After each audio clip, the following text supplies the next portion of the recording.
bal waxaynu ku xigsiin doonaa labada ugu sharafta hooseeyay waxa la oran jiray mid heerin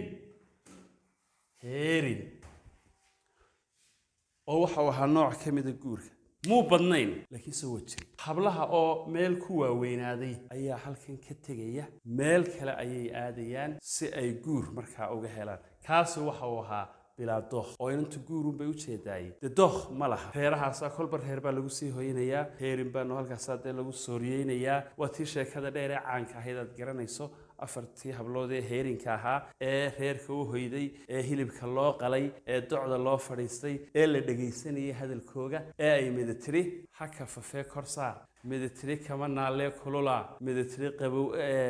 ha qaboobay qaboweyn ku rid tii laga lahaa heerin baa la oran jiray markaa heerinkaasi waxa uu ahaa habluhu inay meel ka hayaamaan iyagoo guur u jeedo waa safar guur markaa meel kale tagayaan si ay guur u helaan guurkaasi laakiin sharaf badanna ma lahayn dooqna muu lahayn mid kaasoo kale la mid ahaa jirayo soo gelid baa la yidhaahdaa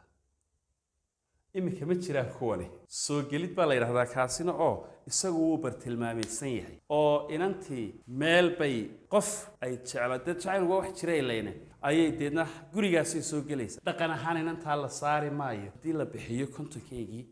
iyo magteedii baa la dhigayaa marka labadani waxay ku kala duwan yihiin labadaba dumarkii baa wax doonanaya laakiin kan wuu bartilmaamaysan yahay kan kale laakiin ma laha isagu yool iyo meel ku socday guur bay hablahaas u jeedaan oday ha guursado inaan ha guurso nooc doonaba ha ahaado labadaasuna saas laba geeri baa keenta oo waa maqasheen waa maxay waa dumaal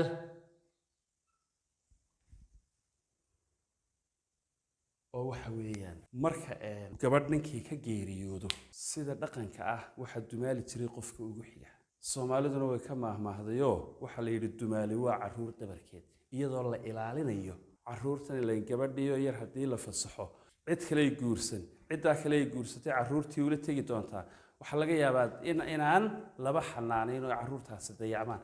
waa caruur dabarkeed baa la yiri si markaa caruurtaasi dadkii ehelka u ahaa ay u hayaan oo ay u xaal ogaadaan baa dumaashaasina ay haydo iyaga geeri ayaa keenta ka kale waxa la yiraahdaa isaga laftiisa geeridu keento xigsiisin oo midna wiilkii baa dhimanaya midna gabadhii baa dhimanaysa oo way jiraan ilaa imika xigsiisin waxa weeyaan marka ay gabadhii ninku qabay ay geeriyooto waxa loogu xigsiisimi jiray si aan qofkaasi wanaagsanaa ee reerka hadda isdhex galay ee xididka noqday si aanay u burburin xididnimadu iyo wanaagii u sii jiro inanta ku xigta ayaa loogu xigsiisimi jiray oo isaguna waa guur ka mid ah guurarkii Soomaalida waxaana keenta isaga laftiisa geeri ayaa isagana keento oo uu ku yimaada waxa kale oo jirta mid imikaba malaha iskaas oo aan isaga laftiisa masaafo geyn baa la oran jiray masaafo geyn waa gabadhii oo lama dhalinyarada oo kale hadii loo isku diido ama ay ka baqaan in la isku diido ay la baxsadaan oo gabadhii inta meeshii laga kaxeeyo meel kale lagu soo meheriyo kana ilaa imika haba yaraade laakiin uu sii jiraa nooca guur ee sagaalaad ayaynu isagana ku daraynaa waxa la yiraahdaa dabar garaac oo sida magaca ka muuqata waa guur khasab ku salaysan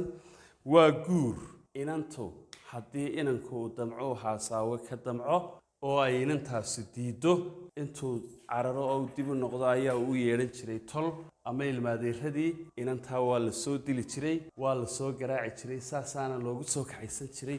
wuxuu ahaa guur khasaba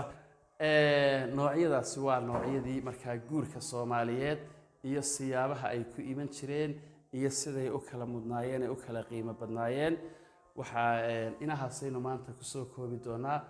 waad mahadsantiin wassalaamu calaykum waraxmatullaahi wabarakaatuh